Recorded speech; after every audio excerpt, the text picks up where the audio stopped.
Hello guys and welcome back to my channel. तो पहले के पार्ट में नेहासन ने विंग को कहा था कि विंग को अपनी लिमिट्स पहले ही तय कर लेनी चाहिए, क्योंकि वो लोग भांजी के बारे में कुछ भी अब तक पता नहीं कर पाए हैं। और वही ये सारी बातें सुन के बहुत दुखी भी था, पर ये बातें सही भी थी कि हर्ट होने से अच्छा है कि पहले ही वो अपनी लिमिट्स तय कर ले, ताकि वो ना अपनी और ना ही वांगजी की, उन दोनों की फीलिंग को हर्ट होने से पहले ही रोक सके। उषा, जिसके दिमाग में यही बातें चल रही थी, अब वो यहाँ बार पहुँच गया था और ड्रिंक पे ड्रिंक किए ही जा रहा था। बार टेंटर तक शॉक हो गया था कि ओमेगा और कितने ड्रिंक करेगा। वही पहले ही 3 बॉटल निपटा चुका था और वही अभी भी ड्रिंक कर ही जा रहा है। अब बार टेंडर कहता, सर आप तो ड्रिंक मत कीजिए, आप ड्रंक हो जाएंगे और यहाँ पे बहुत ज़्यादा रात हो रही है, आपको घर जाना चाहिए। विंग कहता है, ये तुम्हारा काम नहीं है कि तुम मुझे बताओ मुझे क्या करना चाहिए, तुम ड्रिंक सर्व करो। और वही ड्रिंक यही चाह रहा था। विंग को उस ड्रिंक में गुस्सा आने लग गई थी कि वो यहाँ पर ड्रंक तक नहीं हो रहा है। आखिर वो ड्रंक हो जाए तो भी वो बातें भुला सके जो नेहासन ने कही थी। हाँ ठीक है, वो सच थी, पर विंग को वो सुनने बिल्कुल अच्छी नहीं लग रही थी। विंग यहाँ पे अब बस बिल पे करता है और वहाँ से अपनी बाइक उठाता है और ड्राइव करते हुए पहुँच जाता है अपने घर पे। अब ज़्यादा किसी से वो बात नहीं करता, जाता है चुपचाप और अपने रूम में बेड पे लेट जाता है और कुछ टाइम बाद उसे नींद आ जाती है। विंग ने नोटिस तक नहीं किया था कि वांगजी यहाँ पे उसका वेट कर रहा था। वांगजी ने आज उसके लिए बहुत प्यारा सा एक सूप बनाया था और ट्रे में उसने उसके सामने रख रखा था। उसके पास वहाँ एक ब्रेड रोस्ट भी था जो अब बहुत ज़्यादा ही मुरझाया सा हो गया था। वांगजी सुबह से विंग का वेट कर रहा था कि विंग शाम को आएगा और शाम से यहाँ रात के 12 बज चुके हैं और विंग अब आ रहा है। वांगजी की तरफ उसने एक नज़र उठाकर तक नहीं देखी, उससे बात तक नहीं करी और वो जाके सीधे सो गया। वांगजी को यह बहुत बुरा लगता है, पर वो कुछ कहता नहीं है। चुपचाप वो सूप को वापस अब फ्रिज में रखाता है। उस रोज़ को अब एक पॉट में पानी भर के रख देता है और विंग के पास जाता है, उसके शूज़ को रिमूव करता है, सॉक्स को, और विंग को अच्छे से पोजीशन में सुलाने के बाद उसके ऊपर वो ब्लैंकेट डाल देता है और यहाँ पे विंग की अब हाथ वगैरह क्लीन कर देता है ताकि यहाँ पे विंग को अच्छे से नींद आ सके। वांगजी अब बस वहाँ पे बैठ के विंग को सोते हुए देख रहा था।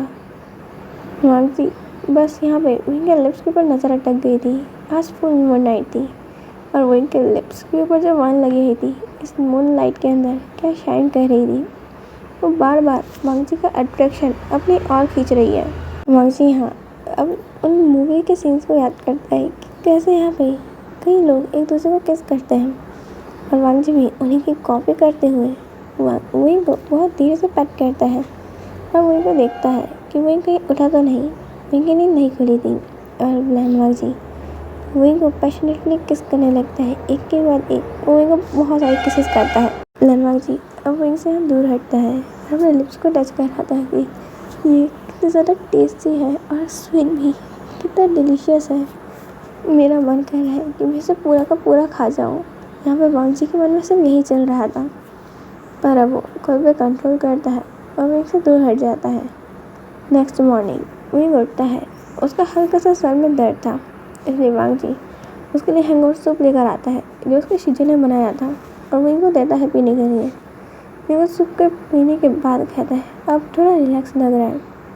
वांगजी यहाँ पे विंग के पास जाता है और उसकी कंडीशन पूछने लगता है और गलती से वांगजी के नील्स विंग को हर्ट कर देते हैं, क्योंकि वांगजी यहाँ पे विंग को चेक कर रहा था और वांगजी के नील्स विंग के चेस्ट को चुभ जाते हैं। विंग कहता है आउच।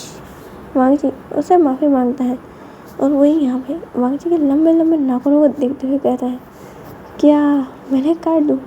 वांगजी बिल्कुल मना कर देता है, अपने नाखून पीछे खींच लेता है कि आखिर ये लंबे नाखून तो वैम्पायर की शान होता है, अगर वो इन्हें काट देगा तो वांगजी करेगा क्या। वांगजी नहीं जानता था क्यों, पर उसकी बॉडी बिल्कुल ट्रेम्बल करने लगी उसके नाखून काटने की बात सुनते ही।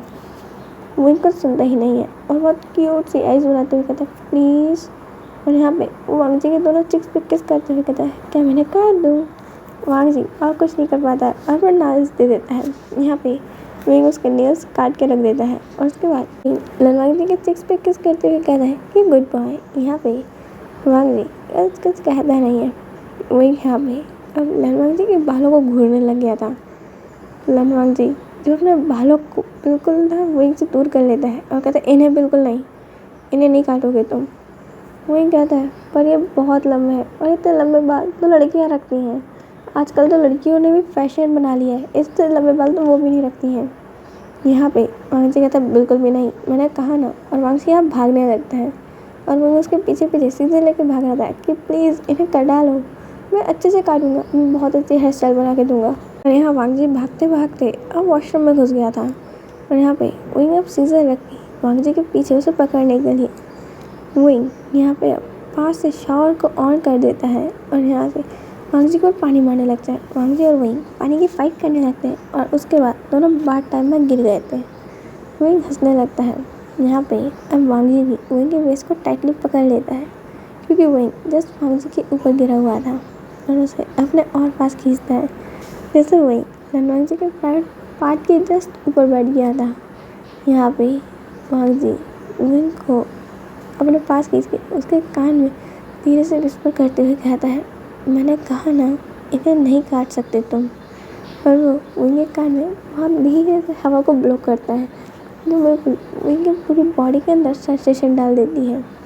विंग अपने कान पर हाथ रखते हुए अब वांग जी से दूर हटता है और हाँ मैं समझ गया हूँ।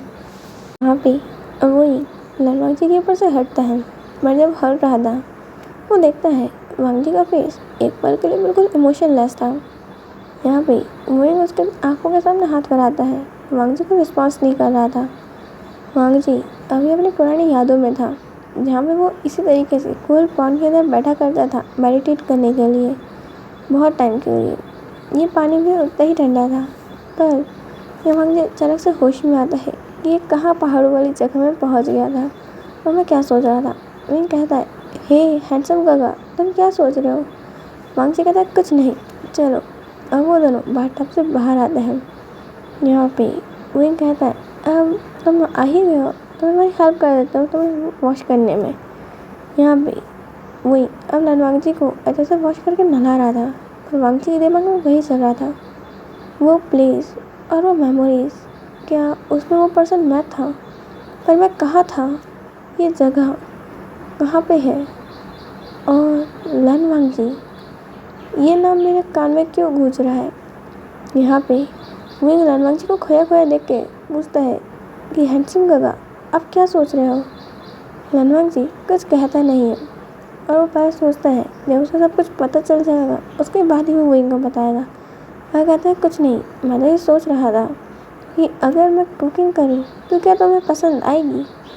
विंग कहता है वो तो मैं खाने के बाद ही बताऊँगा, आप इतना हैंडसम हो तो ऑफ कोर्स आपकी कुकिंग भी बहुत ज़्यादा टेस्टी होगी पर मुझे ना स्पाइसी फूड पसंद है तो प्लीज़ स्पाइसी से बनाना कुछ। वांग जी हमें सर हिलाता है और यहाँ पे विंग और वांग जी यहाँ से बात लेकर बाहर आ गए थे और लनवांग जी विंग के लिए वो सूप लेकर आता है जो उसने बनाया था। विंग से टेस्ट करने के बाद कहता है बहुत टेस्टी है। और सूप के बाद यहाँ पे अब बैठा ही था और तुम्हें जैंगचेंग कहता है विंग क्यों ना आज हम लोग गार्डन घूमने चले। जैंगचेंग तक कहता ही है पीछे से लंचचेन कहता है हाँ मैं भी चलूँगा। विंग ये सुनते ही यहाँ पे सूप का बॉल जल्दी से ख़त्म करता है एक और वहाँ से वो लनवांग जी का हाथ पकड़ता है और भागते हुए कहता है कि नहीं आज मेरे और वांग जी का ना कुछ और प्लान है तो मैं और हैंडसम काका यहाँ से जा रहे हैं, आप दोनों अपना ना आराम से पार्क घूमना, आप लोग अपना एंजॉय करें, मेरे को थोड़ा काम है। ऐसा कहते हुए विंग बाहर आ जाता है उनके घर के गार्डन में जहाँ पे बहुत ब्यूटीफुल से रेड रोजेस और ब्लू रोजेस लगे हुए थे जो बहुत ज़्यादा ब्यूटीफुल था। विंग को यहाँ पे ब्लू रोजेस बहुत पसंद है और रेड रोजेस भी। यहाँ वही उस गार्डन में आने के बाद हाँफ रहा था और वांग जी की तरफ देख के स्माइल कर रहा था। वांग जी कहता है तुम वहाँ से भागे क्यों। विंग कहता है तुम नहीं समझोगे। यहाँ पे जब लनवांग जी की तरफ देखता है और कहता है क्या तुम मेरे साथ कहीं घूमने चलोगे, कहीं मेरी जगह जो मुझे बहुत पसंद है। वांग जी हमें सहलाता है। वही अब वांग जी को एक हेलमेट देते हुए कहता है तो इसे पहन लो। लनवांग जी हेलमेट को पहनते भी नहीं आ रहा था। विंग अब लनवांग जी को हेलमेट पहनाता है। वहाँ पे विंग बाइक पर बैठता है और लनवांग जी बाइक पर बैठने के बाद पहले पीछे पकड़ रहा था पर जैसे ही विंग हल्की सी रेस देता है वांग जी ऑटोमेटिकली विंग को टाइटली हक कर लेता है और अब यहाँ पे वही और लनवांग जी बाइक पे राइड करते हुए एक जंगल के बीच में पहुँचते हैं। यहाँ पे वही अपनी बाइक खड़ी करता है और अब वो लनवांग जी का हाथ पकड़ के उसे ले जाते हुए एक जगह ले जाता है जहाँ पे बहुत ब्यूटीफुल सा झरना था। वो प्लेस बहुत खूबसूरत थी। वहाँ पे ढेर सारे ब्यूटीफुल फ्लावर के प्लांट्स और कुछ ट्रीज भी थे। वहाँ से सन की रोशनी भी बहुत खूबसूरत तरीके से ना पानी में ऐसे चमक रही थी जैसे वहाँ पे पानी के अंदर ही तारे आ गए हों। वो जगह उसकी खूबसूरती ये बता नहीं सकता। और वही वहाँ जाके अपने दोनों हाथ मिला लेता है और कहता है, तुम्हें पता है कई जगह बहुत खूबसूरत होती है और उन्हें कई लोग ढूंढ ही नहीं पाते। और सबसे बड़ी चीज़, ऐसी खूबसूरती को मिलने के बाद भी कई लोग उनकी कीमत नहीं समझ पाते। वे ये कहते हुए अब वांग जी का हाथ पकड़ के उसे कॉटेज की तरफ ले जाने लगते हैं। उस जंगल में छोटा सा कॉटेज था। वही यहाँ पे उसका डोर खोलता है और वांग जी को अंदर आता है। वांग जी कहता है, ऐसे किसी के घर में बिना पूछे घुसना अच्छी बात नहीं। वही कहता है, चिंता मत करो, ये मेरा ही है। यहाँ पे इसे मैंने और जैंग चैंग ने बनाया था, पर अब जैंग चैंग यहाँ ज़्यादा आता नहीं है। और वो उस जगह के अंदर जाके एक रूम का डोर खोलता है जहाँ पे ढेर सारी पेंटिंग्स ना दीवार पर हैंग हुई थी। और यहाँ पे वांग जी उन सभी पेंटिंग्स को देखता है। वो ने बहुत खूबसूरत नेचर की ड्राइंग बनाई थी। और यहाँ पे वांग जी अब अपनी भी पेंटिंग देखता है जहाँ पे वो बिल्कुल वाइट रोब्स के अंदर था। उसके फोरहेड में रिबन और उसके बाल हवा में लहरा रहे थे। ये पूरी पेंटिंग देखने के बाद वांग जी अब वही से पूछता है, ये तुमने कब बनाई? वही कहता है, पता नहीं, शायद ये खुद ब खुद बन गई। मैं खुद नहीं जानता मैंने तुम्हें ऐसा कब इमेजिन किया और कब बनाया। हमारे यहाँ आने से पहले ही मैंने इस पेंटिंग को बना लिया था। बहुत टाइम पहले मैंने इसे बनाया था, बट तुम्हें देखने के बाद मुझे लग रहा था मैंने तुम्हें कहीं देखा है। और देखो, तुम मेरी पेंटिंग में थे और अब रियलिटी में। क्या तुम मेरी पेंटिंग से बाहर आए हो, मेरे इमेजिनेशन से? यहाँ पे वांग जी कुछ कहता नहीं है और वही यहाँ पे कहता है, चलो मैं तुम्हें और भी बहुत कुछ दिखाता हूँ। वही यहाँ पे वांग जी को पूरा जंगल घुमाता है और वो लोग कॉटेज में रेस्ट कर रहे थे। यहाँ पे रात हो गई थी। वांग जी कहता है, क्या हमें घर नहीं जाना है? वही कहता है, क्या तुम्हें जाना है? वांग जी मना करता है और अपने मन में कहता है, मेरा घर वही है जहाँ तुम रहना चाहोगे, भले ही वो एक बड़ा सा मेंशन हो या फिर ये एक छोटा सा कॉटेज। मैं हर वो जगह रहना चाहूँगा जहाँ पे तुम हो। यहाँ पर कुछ टाइम बाद जब रात हो जाती है, वांग जी बाहर लाता है उस कॉटेज के और वो वापस नदी के पास जाते हैं। तो यहाँ पे वांग जी कहता है, हम अब क्यों आए यहाँ पे? वही कहता है, वेट। और वही एक सिटी बजाता है तो वहाँ पे कई एनिमल्स भी आ जाते हैं और वहाँ पूरी जगह लाइटनिंग हो जाती है। वो जगह का व्यू इतना ज़्यादा खूबसूरत हो गया था कि कोई भी उससे अपनी नज़रें नहीं फेर सकता। तो वही बिल्कुल किसी प्रिंस की तरह वांग जी के सामने अपना हाथ लाता है, गो करते हुए अपने घुटनों के बल वांग जी से पूछता है, क्या तुम मेरे साथ डांस करना पसंद करोगे? वांग जी को एकदम प्रिंसेस फील मार रहा था और वो थोड़ा शर्मा रहा था कि अल्फा वो है ना ही वही, और वो हाँ कह देता है। वही यहाँ पे एक सॉन्ग गुनगुनाने लगता है और वांग जी भी उसके साथ उस सॉन्ग को गुनगुनाते हुए और वो लोग डांस करने लगते हैं। बारिश भी होने लग जाती है। वांग जी रुकते हुए कहता है, वही हमें अंदर चलना चाहिए। मैं कहता बिल्कुल नहीं। और वही यहाँ बच्चों की तरह डांस करने लगता है और खेलने लगता है बारिश में। विंग को ऐसा देख के वांग जी भी उसकी पागलपंती में शामिल हो जाता है, उस बारिश में खेलने लगता है। पर वो यहाँ पे उनकी ब्यूटी को और भी ज़्यादा इग्नोर नहीं कर पा रहा था और वो अचानक से विंग का हाथ पकड़ता है, उसे पेट पे पुश करता है, उसे अचानक से किस कर लेता है। ये किस विंग के लिए बहुत शॉकिंग थी। और वो यहाँ पे वांग जी का दूर हटाता है और कहता है, ये तुमने क्या किया? वांग जी यहाँ पे विंग और कोई बात नहीं सुनता है और वो विंग को और भी किस करने लगता है और किस करने के बाद कहता है, तुम्हारे लिप्स बहुत टेस्टी है, बिल्कुल किसी स्वीट स्ट्रॉबेरी की तरह। ये इतने डिलीशियस है, मेरा मन करता है मैं ना पूरा खा जाऊँ। वही यहाँ पर लनवांग जी की बात सुन के शर्मा जाता है और कहता है, ये सारी बातें तुम कहाँ से सीख रहे हो? लनवांग जी विंग का हाथ लेता है और अपने दिल पे रखता है और कहता है, पता नहीं, मेरे दिल में जो आया मैंने बोल दिया। देखो, तुम जब होते हो तो ये बहुत तेज़ धड़कता है और जब तुम नहीं होते मुझे पता तक नहीं चलता है कि धड़क रहा है या फिर नहीं धड़क रहा है। वही, क्या तुम हमेशा मेरे साथ रह सकते हो ताकि मुझे पता चले मेरा दिल तुम्हारे लिए धड़कता है।